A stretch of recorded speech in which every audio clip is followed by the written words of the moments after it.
You wanted the best, you got the best. The Paranormal 60 news crew is back, all four of us, under one collective internet roof. Creepy Cryptids and Witch Doctor edition. That's next, right here on the best in Paranormal Talk Radio. This is the Paranormal 60 news.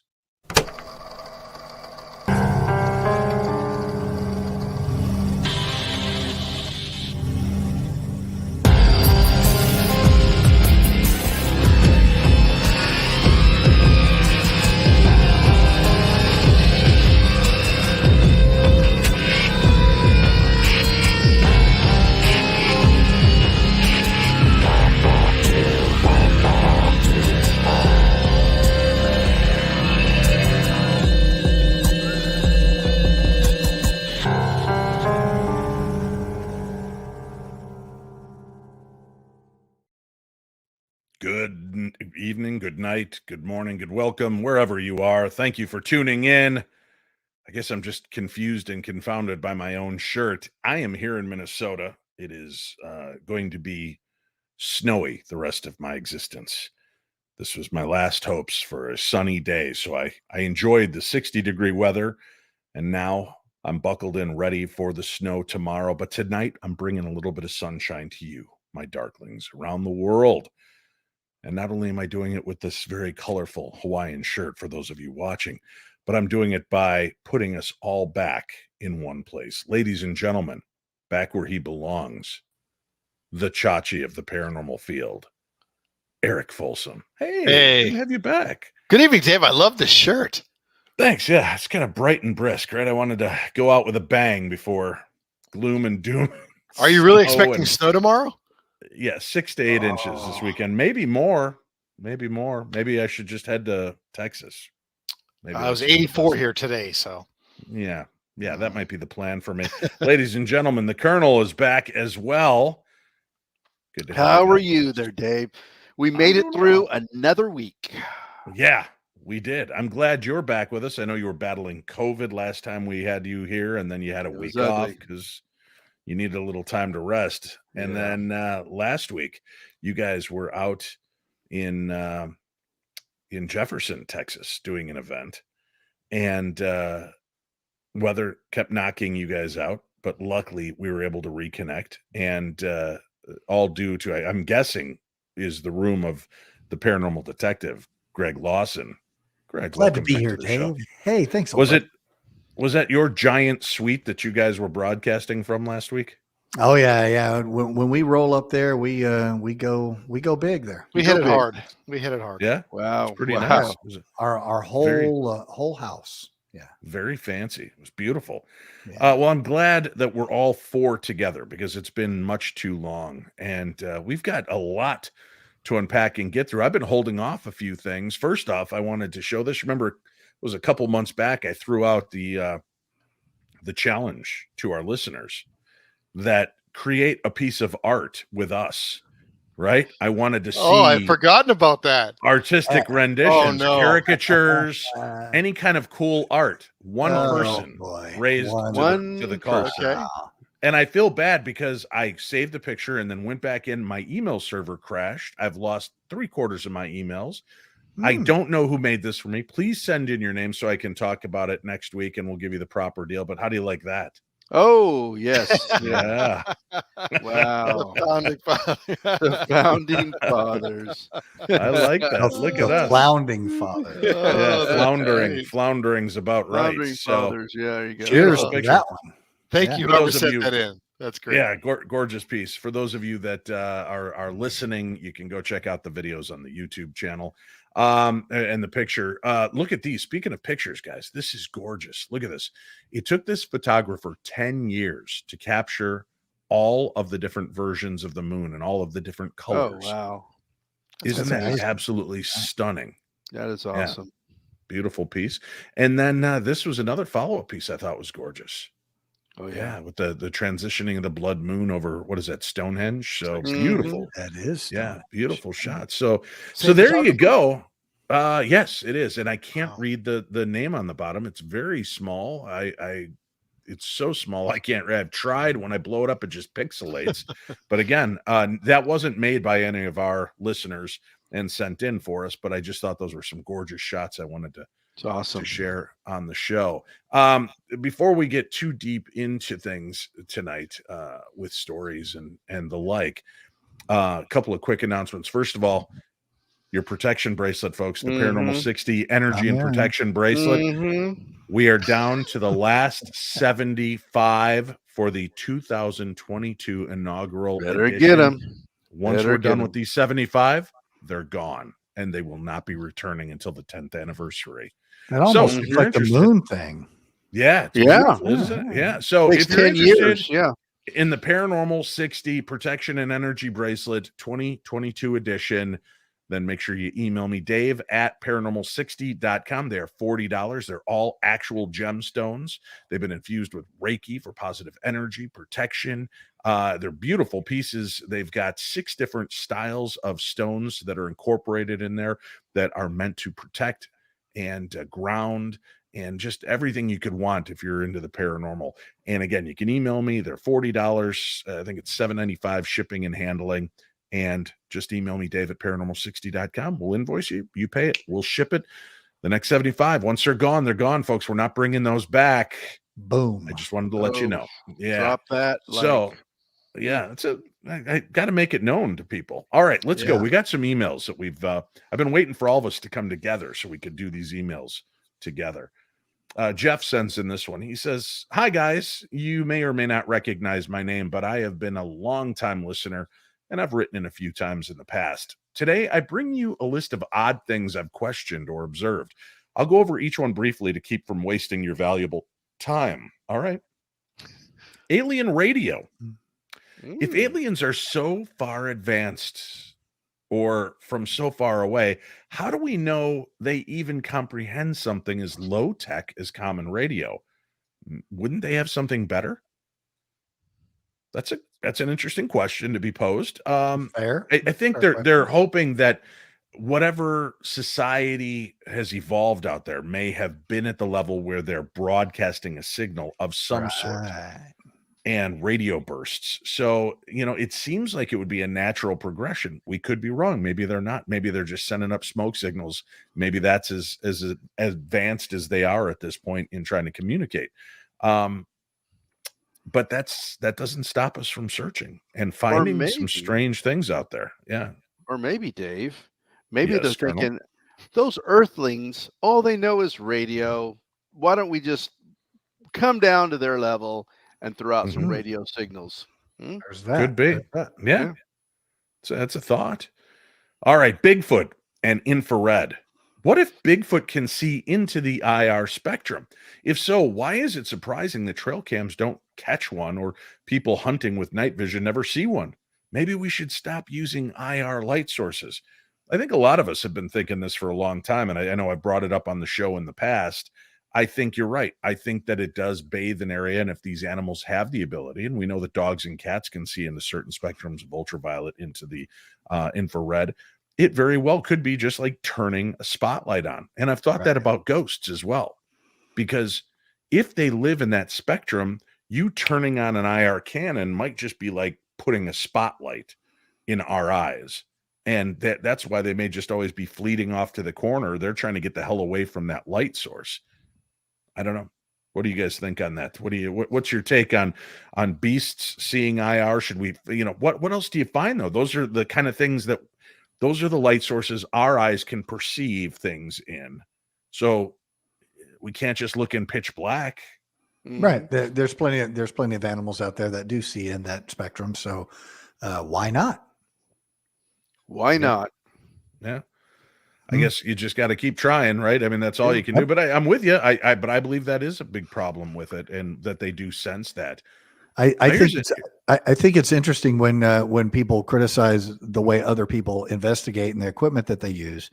They say, well, they're not doing it right. They should be doing it this way. Well, if we were all doing it the same way, we would be missing a whole lot of other things. So I think it's a good thing that people are out there experimenting with a whole variety of things in different ways. And maybe it's like more lines in the water, more chances you're going to catch a fish, right? So let's throw the lines out there. Good analogy. Yep, there we go. Right there, Greg. Hey, do you know now those trap cameras? Have any of you ever worked those? Yes. I have not. Okay, so a trap camera, is it always basking the area in IR, or only when something passes in front of it does it shoot off an IR pulse and take that picture? There's a couple of different ways that those are designed. Some of them are on all the time. Some of them are sending out pulses, and when those things are disrupted, then it'll either take a picture or it'll turn the video on. There's infrared ones. There's also motion sensing ones, and so there's several different designs. And the good thing about it is the prices are coming way down, so you're getting good quality now. Basically, what we want then is a camera that is motion sensitive, that it picks up something, then uses the IR to capture and flash, but not just constantly sending out a screen of IR light. That's correct. Yeah. Okay. All right. Well, and if you know that those exist out there, folks, email me, Dave@paranormal60.com. Send me some links. I'd like to see those. That's an interesting thought. And could we use those trap cameras in ghost hunts if something is moving in front of the camera lens that we can't necessarily see, but the camera can sense it? That makes no sense to me either, to be honest with you. What is it picking up on? If it is the camera so sensitive that it's seeing multiple layers of light sources, so it can notice a spirit in a different light phenomena or a different light region, and then that's when it takes a picture. I wish I knew more about all this technology. People are like, oh yeah, we're scientific, we use these pieces of equipment, but many of us can't even explain how the damn thing works. Right.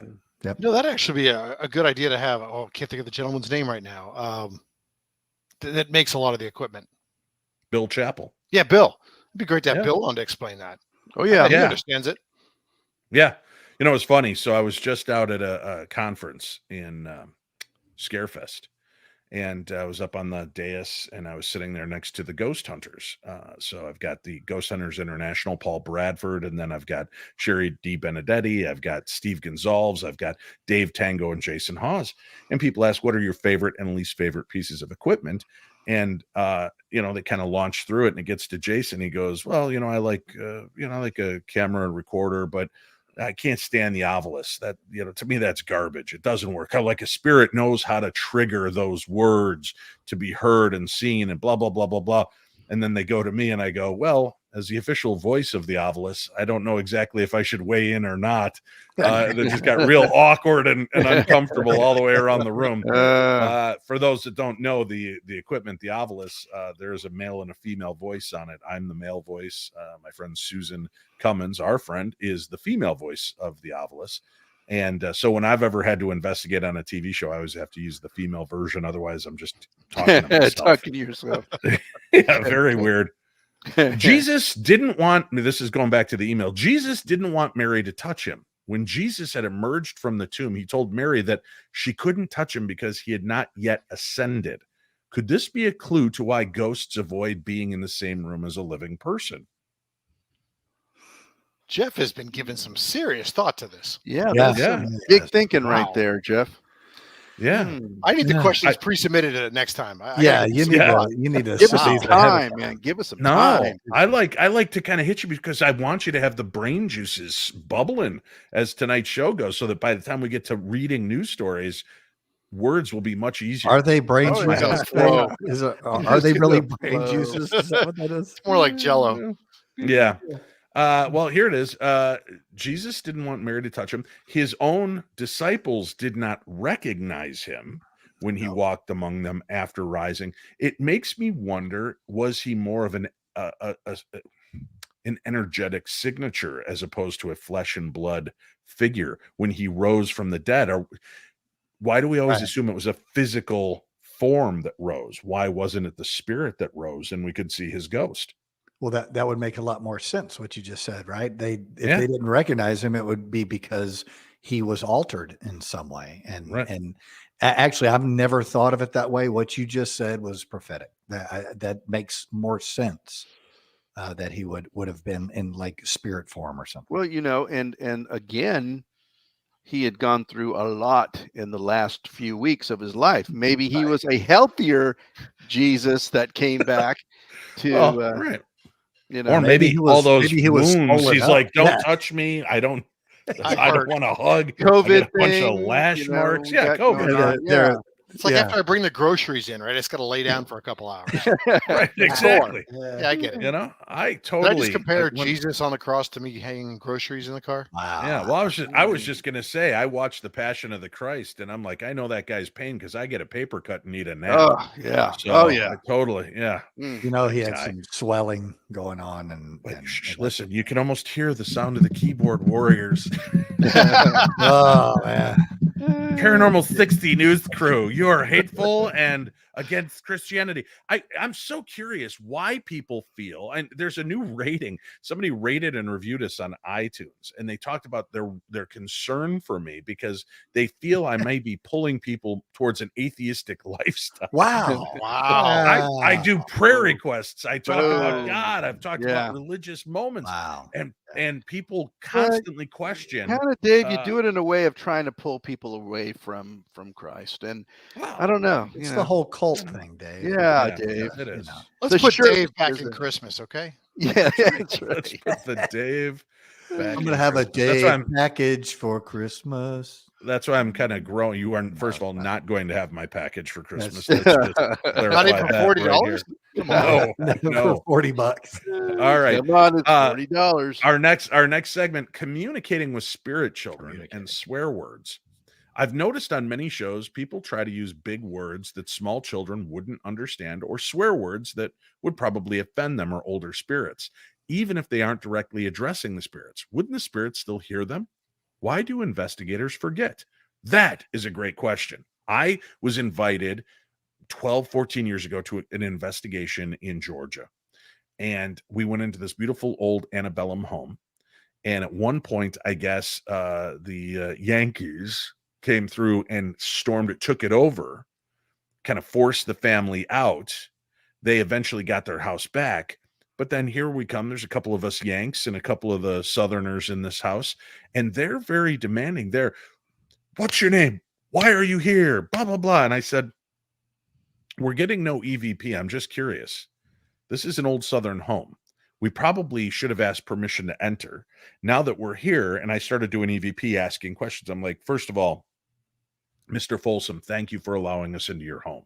It is absolutely lovely. I can understand why you would be so proud of it and stay here. I come here out of a place of respect and love, I promise you, and I'm sorry for the disrespect we've shown in the past. Are you blah, blah, blah? And I started asking questions about the third question. We started getting responses. So everybody kind of shifted their attitude. So you're right. Sometimes in using our current vernacular, we might be offending the spirits, hurting the spirits' feelings, whatever it might be. We're just being rude. And you have to think, in speaking to these spirits, how would I want my grandparents, my parents, my children, my grandchildren spoken to? And what can we do to kind of assess that and make it better? So I'm with you 100%. I agree. And I know that we've made that mistake along the way as well. I think in the TV shows I've been in, I've done my very best to try to come with love and respect and think that through. Sometimes when something touches you or shoots you down, knocks you to the ground, you curse. It happens. Gets you, kind of unnerving. But you're right. Maybe we do need to be a little bit more cognizant. But I'm always very cautious when I believe I'm dealing with the spirit of a child. I try to not use those words. A lot of times I will sit on the floor trying to lower my perspective because the intimidation factor. I'm a 6 foot tall guy, extremely good looking and strapping, built like, Hulk Hogan in his prime. I know I can be a bit overwhelming to a child. So that's why I sit on the floor. I invite them to come over and sit with me or talk. And I try to communicate that way. But what do you think about that? Some of these people 100, 200 years old, even if we spoke to them just like we're speaking now, without slang words, without curse words, would they even understand the message that we're trying to convey to them half the time? No, there's a certain type of communication engagement back then that that we obviously don't do now. It's a lot more of I wouldn't say rude, but it's just the way we communicate back now that they did differently back then. So I think they would find it odd. They probably wouldn't kind of understand half the words we use because, it just doesn't have the same meaning between the different generations, however far back you go. Well, that's why I think it too is important to know the kind of place you're going to. If I'm going into what used to be a very Hispanic household, and I'm in there, oh yeah, who's here? Can you tell me your name? Where are you from? What year is it? It's probably best to have somebody that can speak in their language to try to communicate. Now, I know a lot of people believe that it's telepathy that connects us, that posing the question in your mind, the spirits can sometimes hear it. Vocalizing it is only for the recorder. Huh. Thoughts on that, Brain Trust? We got translations here. Eric? I've got two thoughts. First, I'm going to ask the listeners to please send in artwork of Dave on Hulk Hogan's body in his prime. That's my first request. Saying, hey, wait a minute. First, how old are you? Let's clarify that, because they're gonna have a picture of me climbing on Hulk Hogan in his prime. So whatever they see fit. Yeah, whatever their artistic feelings go towards. Let's see that. Right. Artists are artists. Secondly, it's funny. I was talking to somebody the other day who is from New England, right? And being in Texas, and we were having a problem communicating because they are very short and abrupt, and they talk like Jeff Belanger. And I was talking a little bit slower. I was enunciating. I was using the words that were taught in school. So I could see. I was trying to use a real life example. Were you like about 10 scotches in? It's like, let me tell you your problem. Yeah, you don't speak the Queen's English very well. I gotta say, when we were in Jefferson, we had this opportunity to meet a couple folks that recognized us from the show. The wife said, "Oh, Chachi, so nice to see you." I thought that was really sweet, and her husband responded, "Good to see you sober." Wow. Yeah. Wow. He did. That's the first thing. Your wife agreed, though. That's the important thing. Well, she likes me the other way. Yeah. Yeah. All right. Our final question from this email. This is all from Jeff. This is question. Yeah, this is his. Yeah, Jeff is all these big thoughts. thinker, man. He's you need to have Jeff on the show. I think Time so. anniversary. I don't think we'd have time for it. We're 22 minutes in, and we're only through 3 questions. Time anniversary. I've seen people who want to investigate on the anniversary of some event in the spirit world. How would this take leap years into equation? Well, I guess wait. This is asking, especially since many seem to believe time doesn't work the same on the other side. That's where I was going. Yep. Yeah. I don't know. That's I never think of leap year, but it's kind of like here's the thing to me that calls into question the whole 3 o'clock witching hour, the dead time, right? Why is that the dead time? And does the spirit world adhere to daylight saving? Exactly. Yeah, they're in Arizona right now. Right. Exactly. Shut up. It's really 2 o'clock right now. Okay. Right. Yeah. Or don't rattle your chains. We have another 45 minutes. Exactly. They set the clock back. Yeah. Or if we programmed ourselves, to your point, saying, "Oh, the witching hour. I got to be more open between 3 and 4 a.m." Yeah, exactly. It's not that they are; it's just that we are.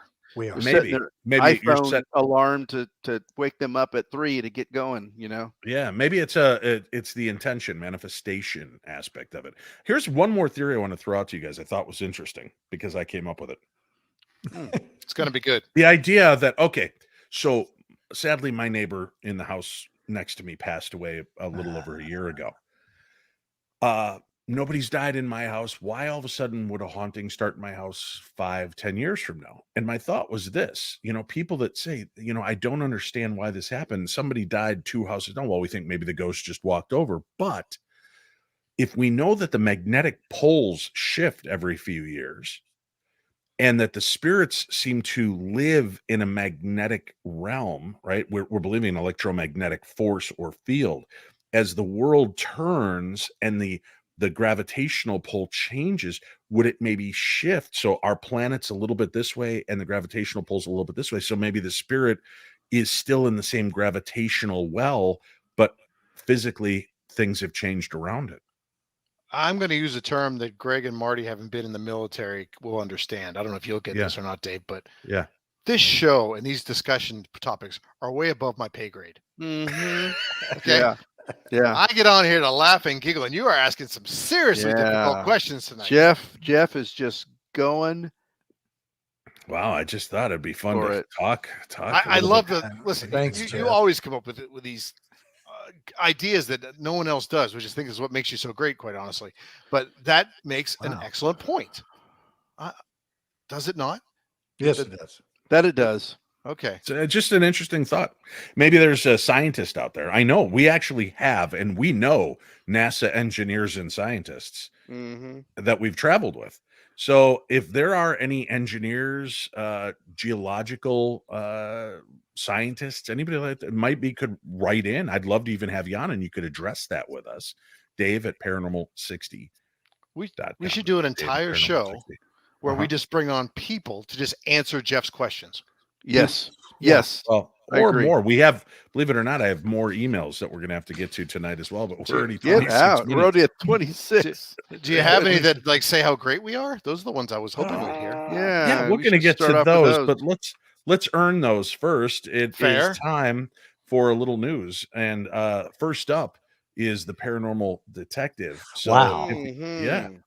Trust me, it's a surprise to me too. First in the lineup. Wow. This is great. Here we go. All right. Here we go. And I'm not. Here we go. I'm Everybody grab your glass. Stand by. Ancient Greek statue of woman holding laptop raises eyebrows, starts a time travel theory.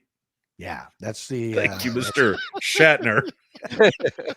You've had this for 24 hours. You just now read it for the first time. Oh, God. Everybody loves conspiracy theory. Now we have conspiracy theory that suggests that time travel probably is a possibility. People are finding out that ancient Greek statue may depict a woman using a laptop with a USB. Yes, you heard that right, folks. Does that mean that time travel existed? Obviously. The statue known as Grave Nascas of an enthroned woman with an attendant is on display at the J. Paul Getty Museum in Malibu, California, and was. Can we just say that name is probably doesn't really flow off the tongue? Whoever named it might have rethought that name before.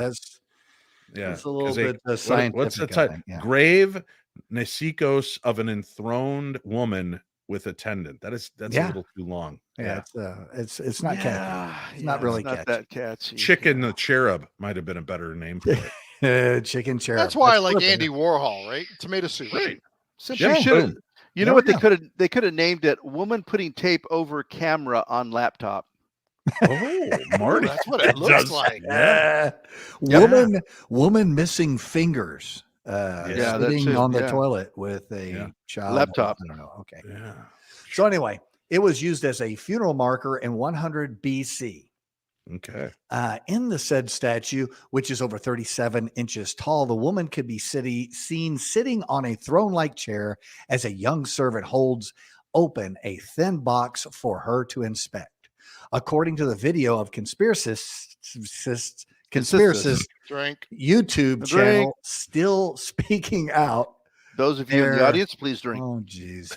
There is a notion that the base is too shallow to be a jewelry box. It depicts an astonishing object that bears a striking resemblance to a modern laptop or some other handheld device, the video claims. Yeah. Mm-hmm.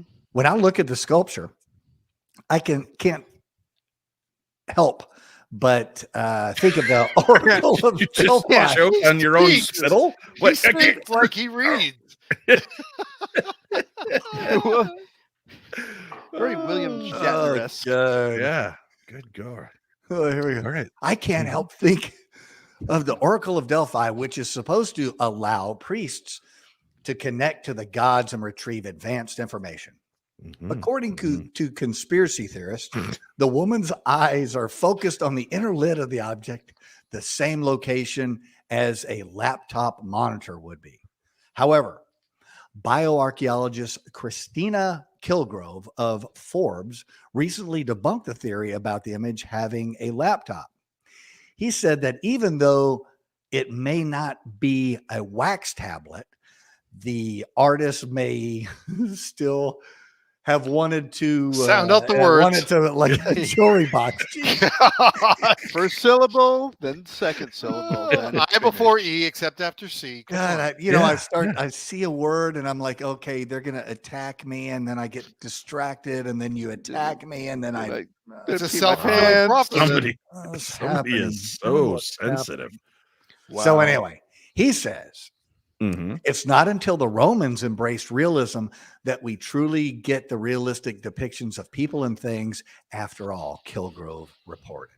Where the USB port is concerned, Kilgrove mentioned that the holes may once have held wooden or other perishable objects. Listeners, what do you think? That's what I'm going to start ending with now is listeners, what do you think?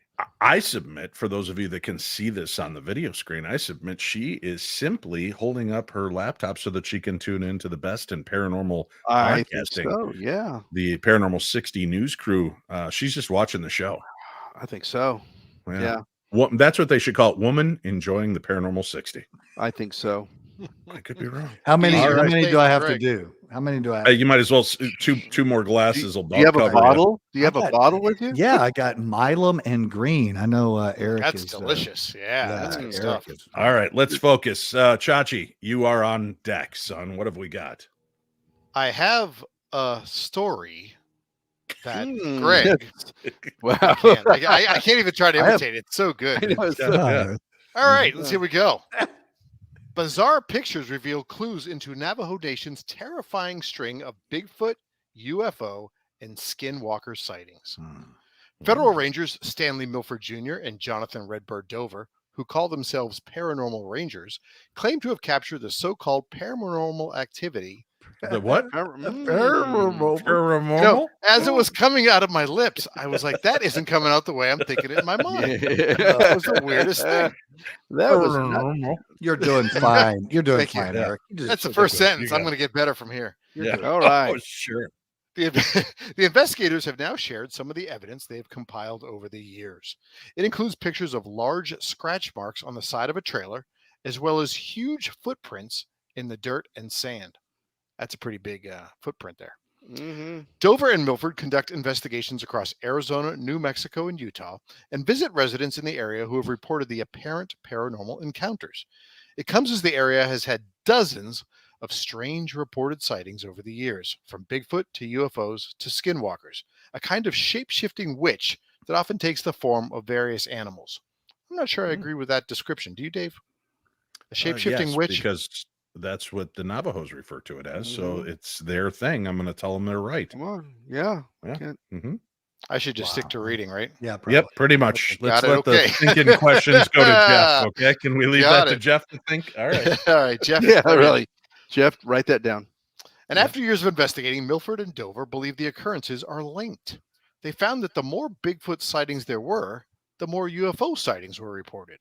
But while the Rangers claim to have found all manner of supporting evidence and documentation over the past decade, they have never found hard answers. Bigfoot is seen all over our reservation, they said in a podcast called Fascinating Nouns. They're seen in pairs, and they're seen often. We found footprints. We found hair samples. Hair samples were sent for DNA analysis, and what came back was unknown carnivore. When speaking about Bigfoot's appearance, they explain that it varies. Some have red hair. They also call them ginger Bigfoots. Some have brown hair, and some have streaked hair. Those must be the 80s girls.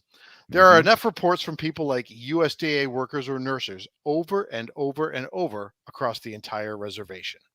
They also shared that the creature has an overpowering smell. When asked on the podcast if they have ever had any personal experiences with paranormal creatures, Milford and Dover shared one strange occurrence. Stan was in a situation where he was doing a Bigfoot investigation, and some rocks came flying through the pine trees and landed about 15 feet away from him. They later determined that the rocks, which they said weighed about 15 pounds, were being thrown 300 yards from the slope. Milford and Dover's work has now been featured in the Netflix series Unsolved Mysteries. Love it. Yeah. That's a good show. Have you guys been watching the old one? Scared the hell out of me, but the new one I thought was pretty good. I haven't watched the new one yet. No. I've seen that. There's been a couple of good cases I've enjoyed. Did you guys watch the original one when you were younger? Oh yeah, of course. Yeah. Did it scare the bejesus out of you?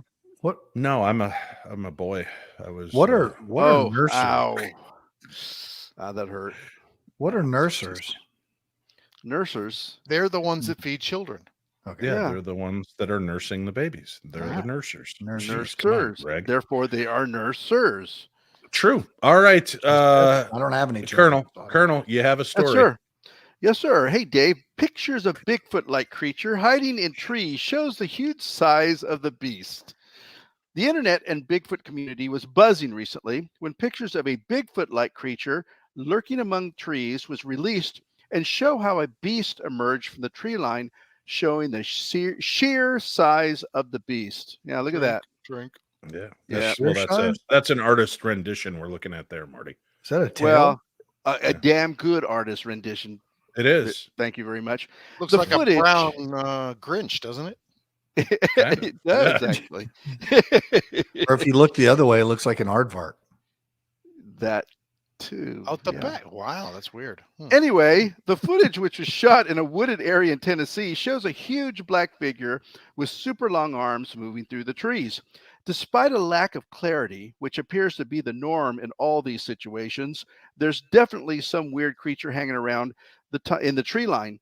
Even though there's a giant beast hanging around just a few hundred feet away from his campsite, the person shooting the video doesn't sound overly concerned with its presence in the brief clip. According to the report, the man said he first thought it was a friend playing a prank, but once he saw the length of its arms and how it moved from tree to tree, he quickly grabbed his daughter and ran back inside. Quickly grabbed his daughter. Huh? Yeah. And ran back inside. He said he got his gun and dog. Well, he said he got his gun and dog and went back outside, but the creature had gone. What happened to his daughter? I guess he threw her in the. Well, yeah, he put her inside and he took the dog and the gun. I thought it said long. It's not that hard. Do I need a whiteboard? He took his gun and dog and went away, leaving his daughter back. The video has been shared on social media where it's got people baffled and questioning what it could be. Hey, Dave, I sent that to you. I don't know if you got that today. If you have it, can you show that for us? You got it, Colonel. Do you see that? Do you see that? I'm afraid.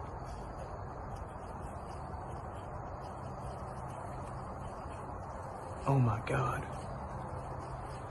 Oh my God.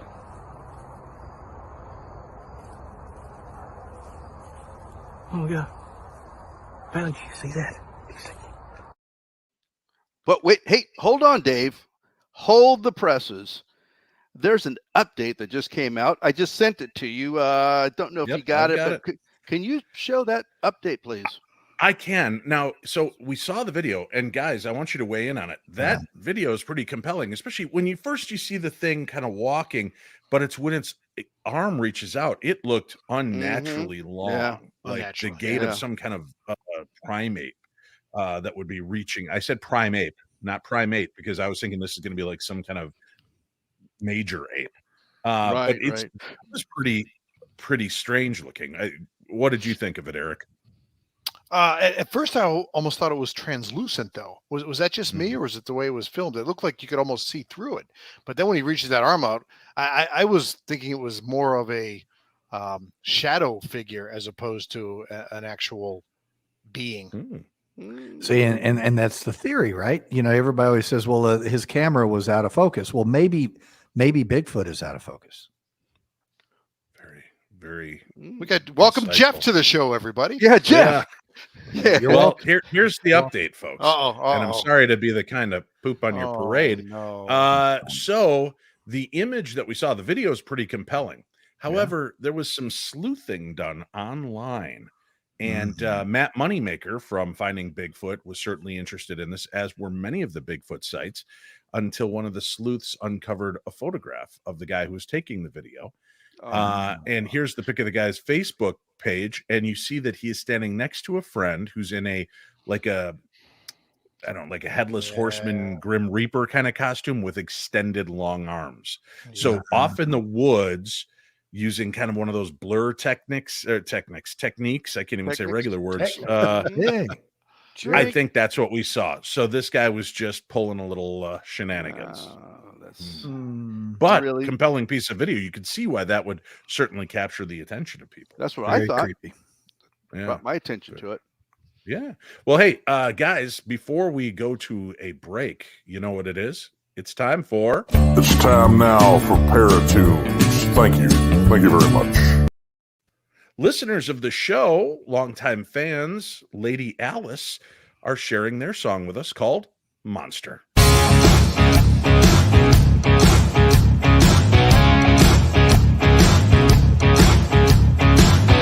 All fear you conquer. Why so cruel and mean? Well, here's your monster. Makes me wanna scream. All hail the hunter. Time for hide and seek. In the dark we wander. Is this make believe? I can feel your hunger. I can feel your hunger inside. It creeps and it fills your dreams. It seeks your soul and it makes you scream. Here's your monster now. Here's your monster. Here's your monster. Here's your monster. Here's your monster now. Here's your monster. Here's your monster. Here's your monster. Here's your monster now.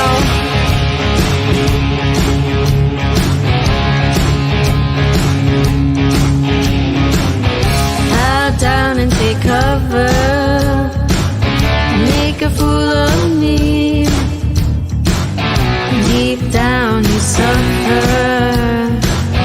Once so good and clean. I can feel your hunger. I can feel your hunger inside.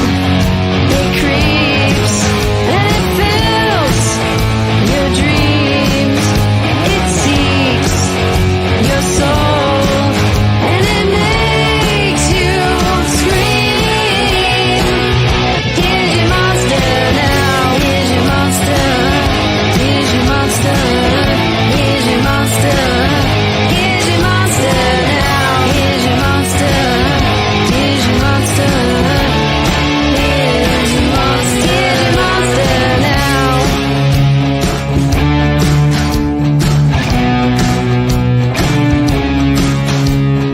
I feel beneath my feet.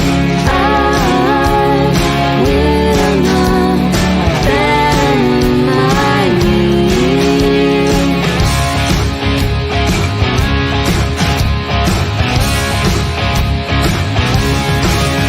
Inside, it creeps and it fills your dreams. It seeks your soul and it makes you scream. Inside, it creeps and it fills your dreams. It seeks your soul and it makes you scream. Here's your monster. Here's your monster. Here's your monster. Here's your monster now. Here's your monster. Here's your monster. Here's your monster. Here's your monster now.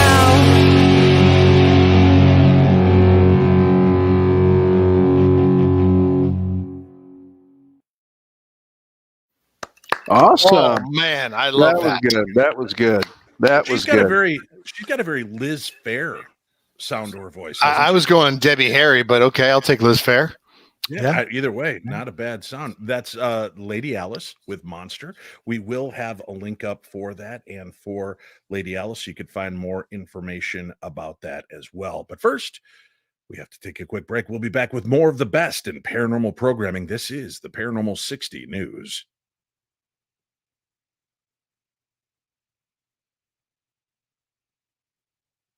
Twin Cities Con returns to the Minneapolis Convention Center November 11th through 13th. A 3-day celebration of all things nerdy. Meet the Lord of the Rings Elijah Wood and Sean Astin, plus dozens of other comic and pop culture celebrities. Enjoy Q&As, gaming tournaments, discussion panels, marketplace costume contests, and more. Tickets start at $25 for a single day, $55 for all 3 days, kids 13 and under just $5 for the whole weekend. Visit TwinCitiesCon.com for tickets and info. Don't miss Twin Cities Con November 11th through 13th.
Urban's Edge Tattoo Aftercare is the first ethically sourced, all-natural, vegan, and organic tattoo care line on the market.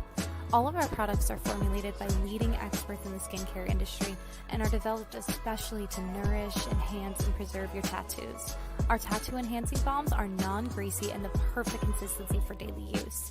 They're absorbent, hydrating, restorative, and are guaranteed to bring life back into your artwork. Visit www.urbansedgetattoo.com to order your starter kit today. That's www.urbansedgetattoo.com.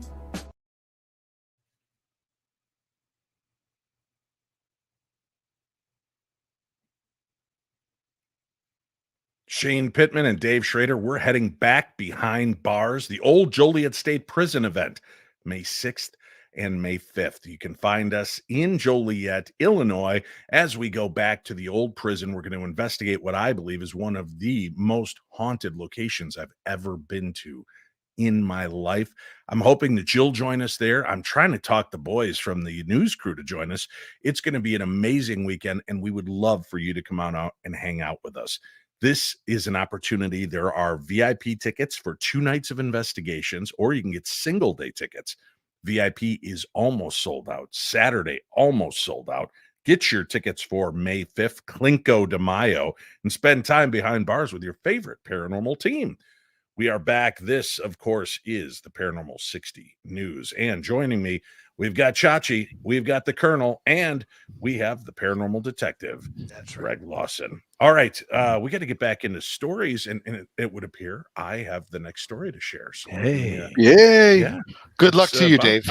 No drinking on this one. No drinking. Oh, and please do me a favor, folks. Make sure that you support our advertisers. All of the great advertisers you hear on this program. That's what keeps us afloat. So make sure that you check out those advertisers, that you support them and give them some love. Please, it means a lot to me. All right. Let's see. Oh, this is an interesting story.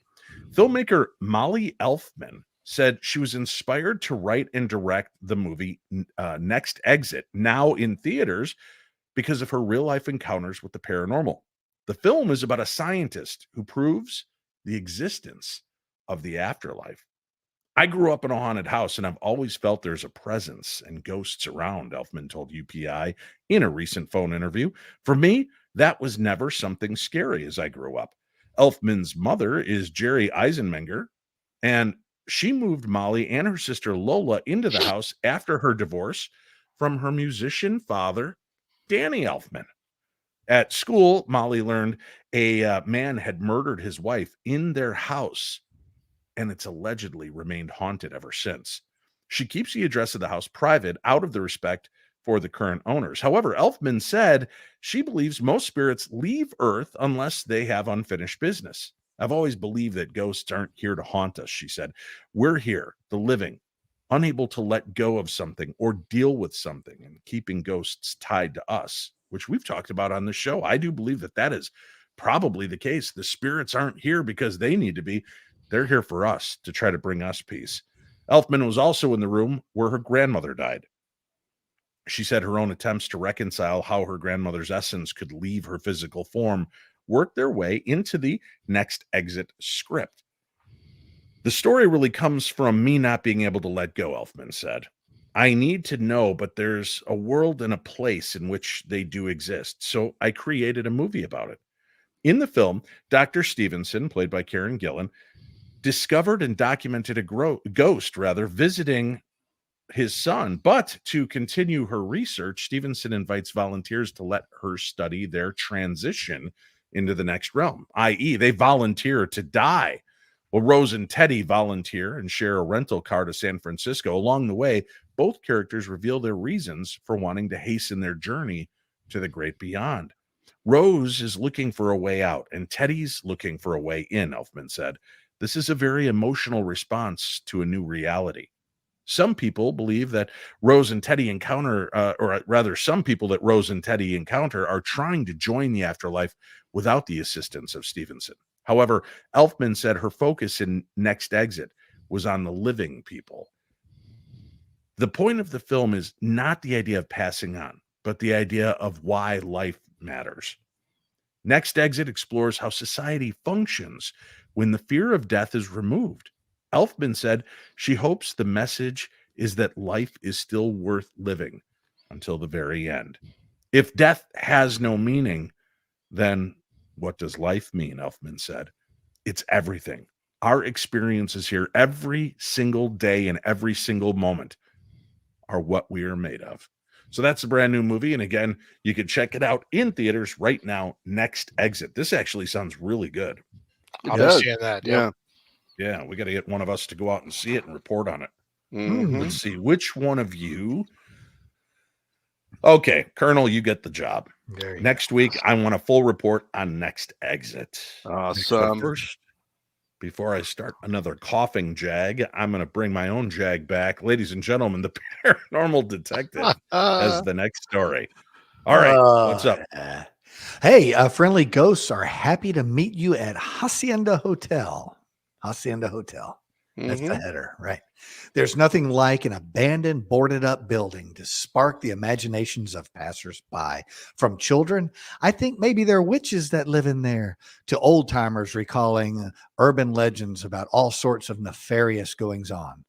And the newly restored Hacienda Hotel in downtown Newport Richey has sparked plenty. From tales of secret underground tunnels to sightings of unexplained physical activity, the hotel has inspired speculation aplenty. Yes. But, says ghost hunter Chris Gostowski, not all is rumor. Chris and his fiancée, Alex Wilkinson, owners and operators of Paranormal Kicks Cancer, says there are indeed spirits inhabiting the historic hotel, and they are happy to see visitors. We've heard stories, he says, and there are indeed disembodied spirit denizens of the hotel.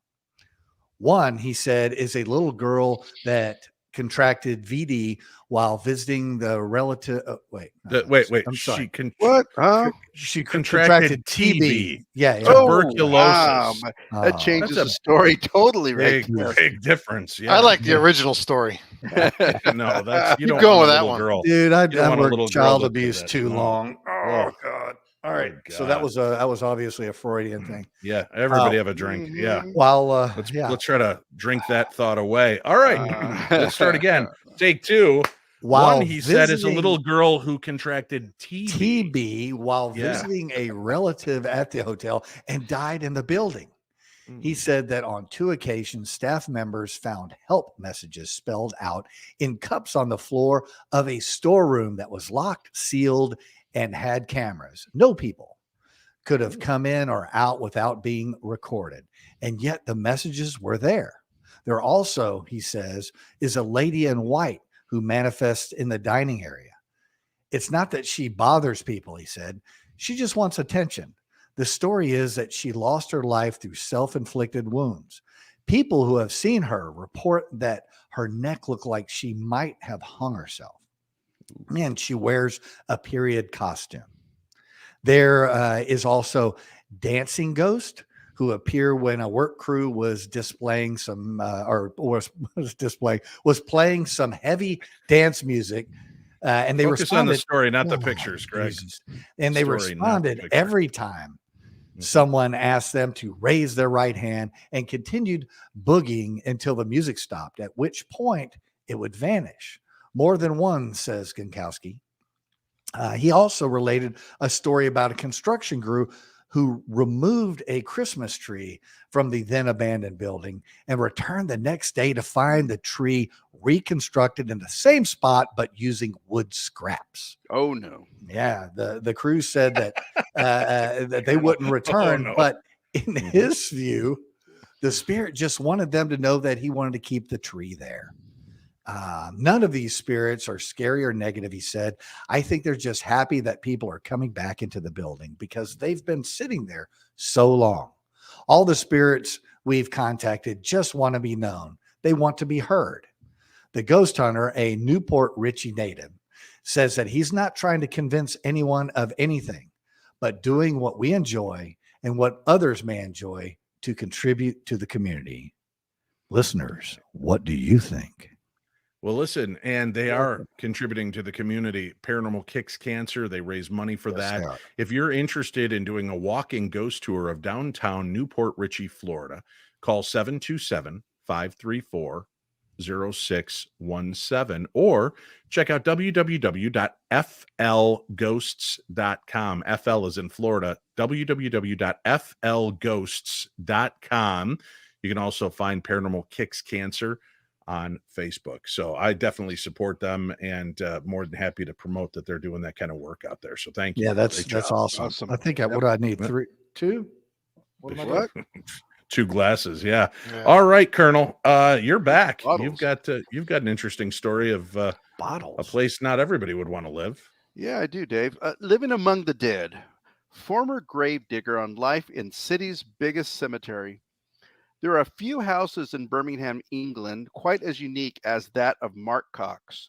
Nestled between the booming M6 and the deafening silence of Winton Cemetery, Mark has been living in a cold, dark corner of the city's biggest graveyard for 23 years.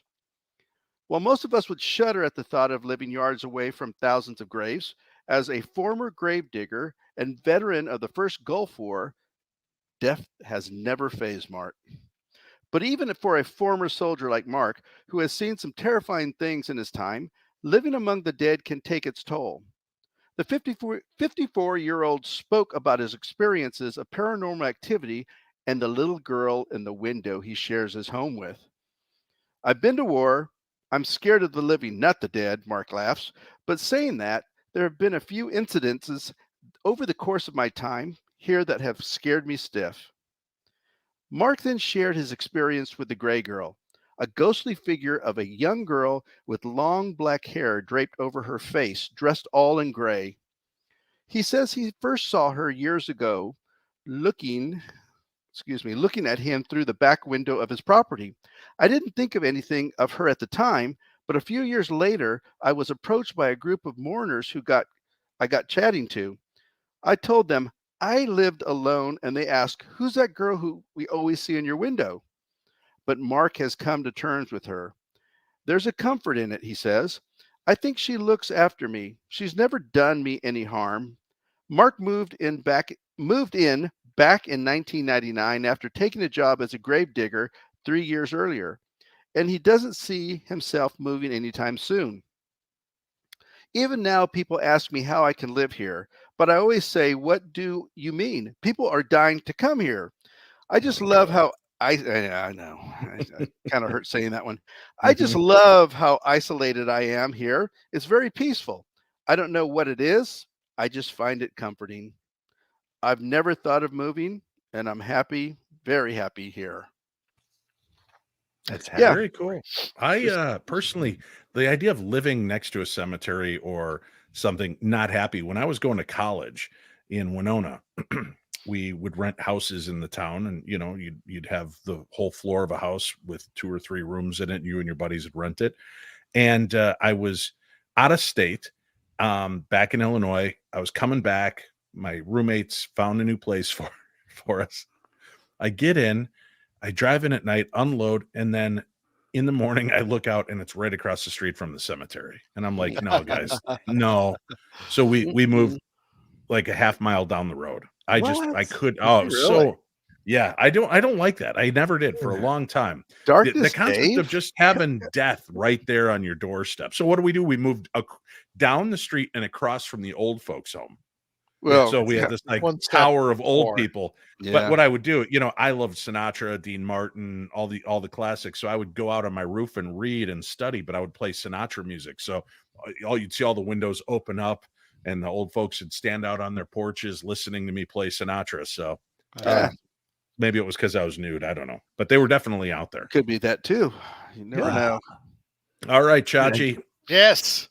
Yeah, you got to. Wow, very impressive. Yes. This is the story you claimed you didn't have today. Ed McMahon. Yeah. Dave. I thought I did. All right, here we go. Oh, wow. Thieves return a stolen cow after a witch doctor unleashes a swarm of bees on them. In a strange story out of Kenya, a pair of thieves returned a cow that they had stolen after a witch doctor cast a spell that unleashed a swarm of bees upon them. The bizarre case reportedly began last Thursday in the city of Embu when Lillian Waithera noticed that someone had taken the livestock from her property. Although she reported the theft to police, it would seem that the woman did not want to wait for authorities to track down the culprits and, as such, enlisted a witch doctor to administer some supernatural justice on her behalf. That was kind of a Casey Kasem move, wasn't it? Oh, yeah. I like it. Oh, yeah. Half the audience just doesn't know what I'm talking about. Just 2 days later, authorities were stunned, Dave, when 2 men stumbled into the local police station with both the stolen cow and a painful predicament that was literally on their hands. Wow, look at that.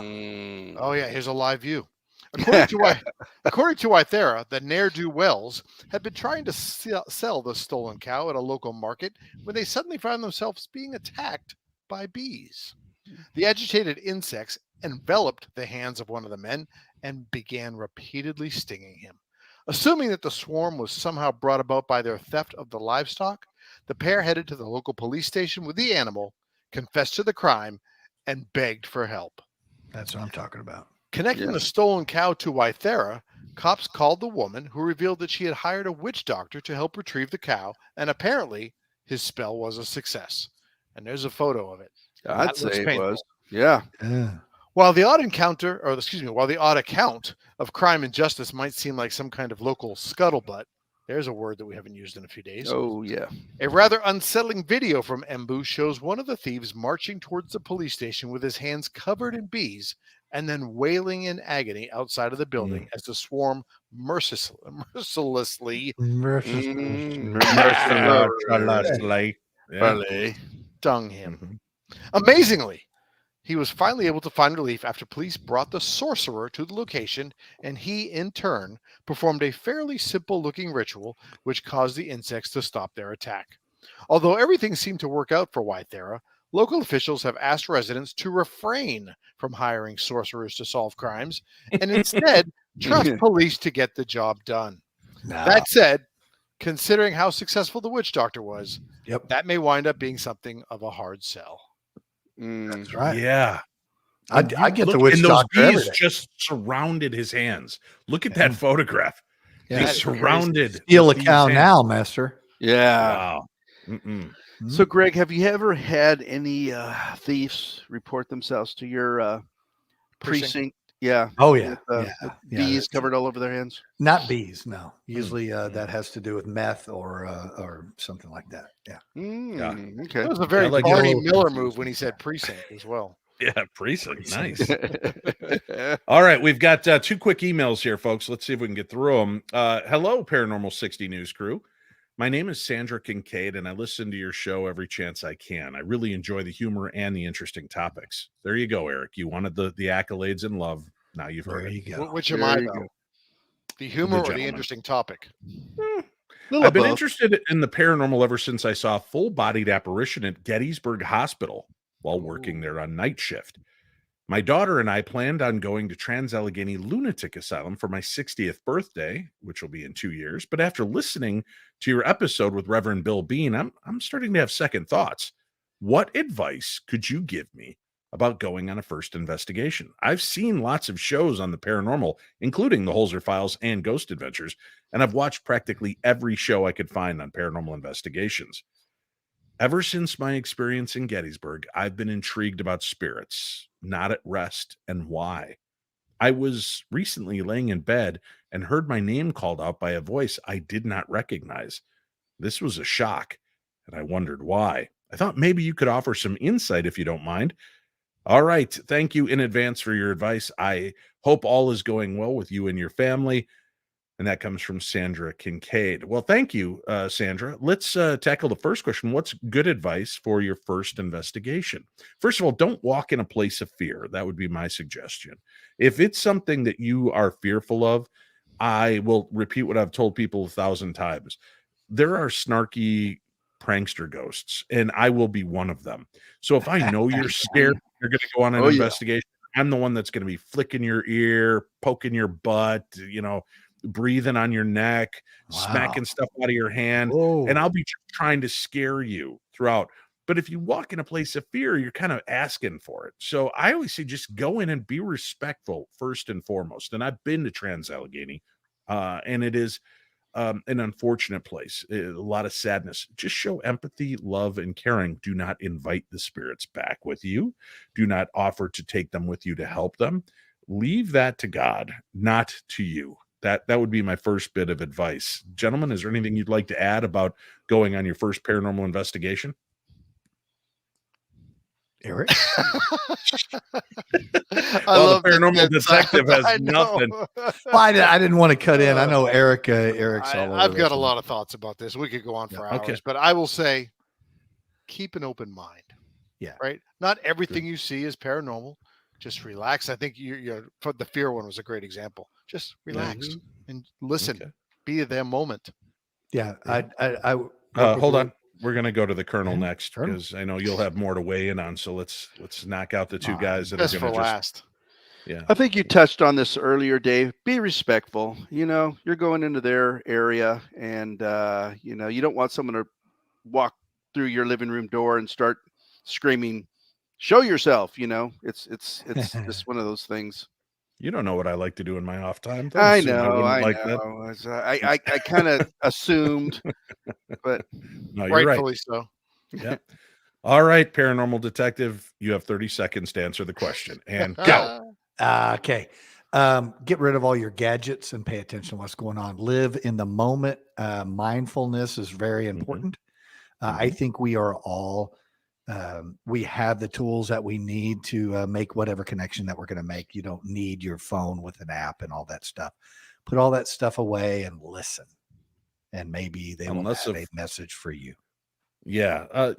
Play with the tools. That's always a fun thing when it gets quiet. But Greg's right. Get into those situations and let yourself become one with the location, with the history. Research a lot about Trans-Allegheny before you get there so that you understand the history and the hauntings and the spirits that would inhabit that building. And then be in the moment. Listen. Be in the moment. Record.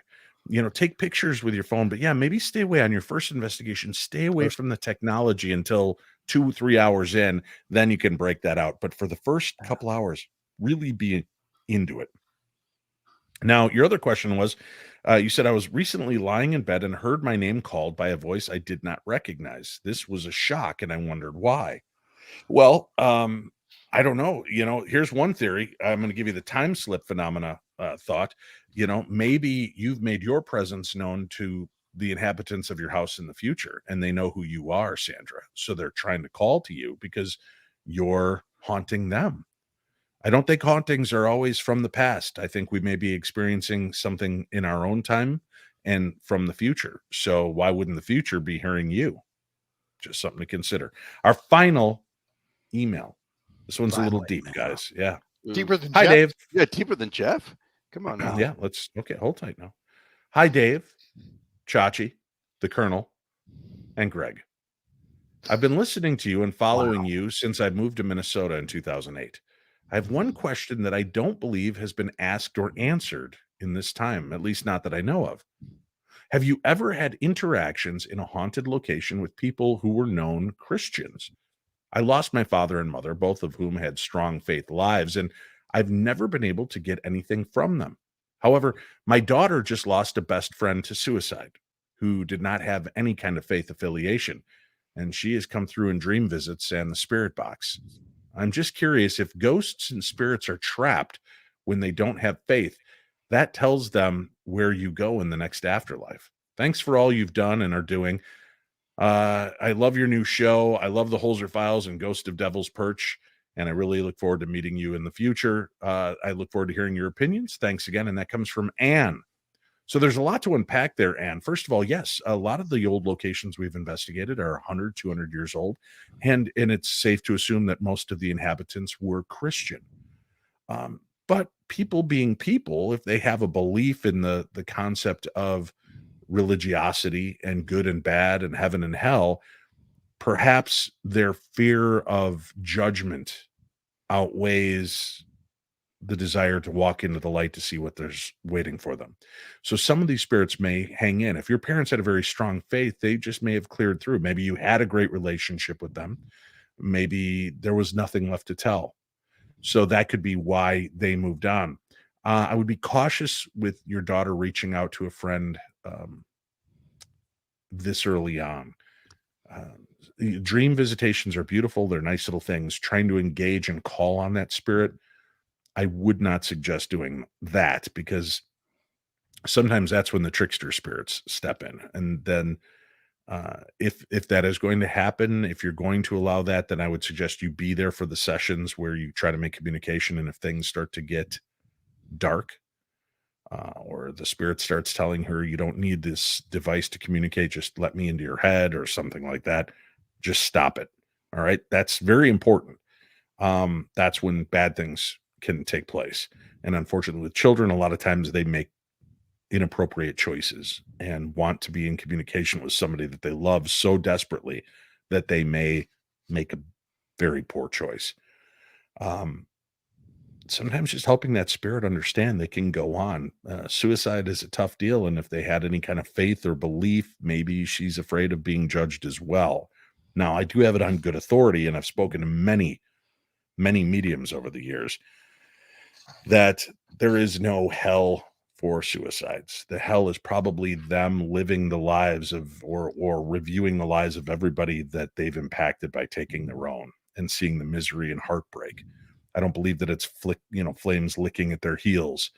I just don't believe that our God in Christianity would do that, because if these people are ill and dealing with mental deficiencies, inadequacies, I don't know what the right term is anymore, but dealing with depression and anxiety is a medical condition. It's something that we can't control. And I've spoken about this openly for years, that I battle these things. I should have no reason to be somebody that deals with depression and anxiety. I have everything I've ever wanted and more.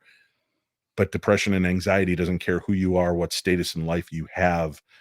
When it comes for you, it comes for you. So it's a physiological issue. And I don't believe our God would punish us because we were sick and made a poor choice in a moment of weakness.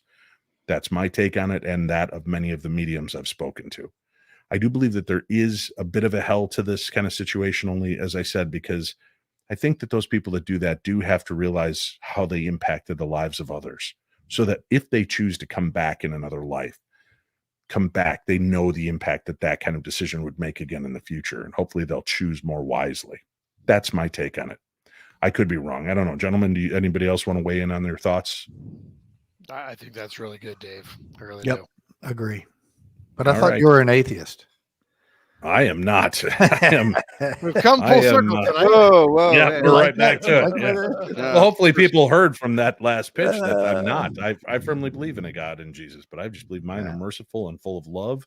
And I believe that when we joke, they get the humor as well. So hopefully you will all stay in tune with us as we continue this journey together, learning, loving, and educating ourselves. I will continue to bring amazing guests on this program to give us insights and new ways to look at things. And sometimes when I bring somebody that brings in a topic or an idea that is contradictory to yours, it doesn't mean that I ascribe to their theories. It just means that I think it's important we look at all sides of the looking glass, because there are things to learn.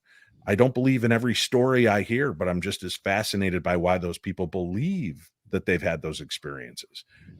So I give them the respect that they need, the empathy and the love to be a clear ear and a non-judgmental place for them to share. And I hope that you'll come back for that. So stop worrying about my Christian faith. I promise you it is strong and a strong resolve. And I've seen too many miracles in my life and in the lives of other people that I know and love to believe that there's anything else other than something really remarkable out there. All right, that's it. Let me make one last quick mention to you. If you're interested in the Paranormal 60 Protection and Energy Bracelet, the original, it's going away. We have 75 left. You can email me, Dave at paranormal60.com. That's Dave at paranormal60. They're $40 a piece plus $7.95 shipping and handling. That's in the United States. If you are out of the country, you'll have to email me, tell me where you are. We will try to find out a price point for shipping for you. Again, so check it out. If you're interested in the Paranormal 60 2022 edition Paranormal 60 bracelet, email me now, because once these 75 are gone, they're gone. And Christmas is right around the corner, friends. So you want to pick it up. That's it. I want to thank the boys for joining us again tonight. It's been a pleasure to have you all back in under the roof. And I'm hoping that we can do this again very, very soon. Awesome, Dave. Yeah, great to have everybody back. Oh, yeah. All right. Yeah. Colonel, Paranormal Detective, Sir. Chachi. Have a good night, everybody. Stay night, safe, y'all. and we'll see you again right here on the best in paranormal programming. This is the Paranormal 60.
The Paranormal 60 is a Words is Hard production.